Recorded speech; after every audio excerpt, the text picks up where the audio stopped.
Sardar Gabbar Singh publicity విషయంలో అలసత్వం ప్రదర్శించారని అప్పట్లో అభిమానులు చాలా ఫిర్యాదులు చేశారు. పవన్ ఇమేజ్ వల్ల ఆ చిత్రానికి పబ్లిసిటీ వస్తోంది కానీ నిర్మాతలు సరిగ్గా ప్రమోట్ చేయలేదని ప్రతిరోజు సోషల్ మీడియాలో తిట్టుకునేవారు. అప్పటి ఫీడ్బ్యాక్ గుర్తుందో ఏమో ఈసారి పబ్లిసిటీ కుమ్మేస్తున్నారు. నార్త్ స్టార్ ఎంటర్టైన్మెంట్స్ పై శరత్ మరార్ నిర్మించిన కాటమరాయుడు ఈ నెల 24న విడుదల కానుంది. మామూలుగా రిలీజ్ కి వారం ముందు ఊరంతా హోర్డింగ్లు పెడుతుంటారు. మామూలు పోస్టర్ల కంటే ఈ హోర్డింగ్ల ఖర్చు భారీగా ఉంటుంది.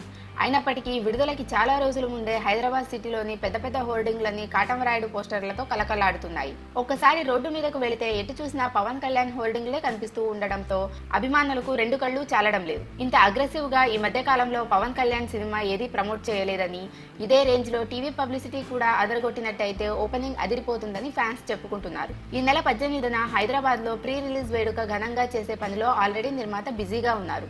రిలీజ్ కి ముందు క్రేజ్ పీక్స్ లో ఉండేలా సకల జాగ్రత్తలన్నీ తీసుకుంటున్నారట. పబ్లిసిటీ ప్లానింగ్ కోసం ప్రత్యేకించి ఒక టీం ని కూడా నియమించారట.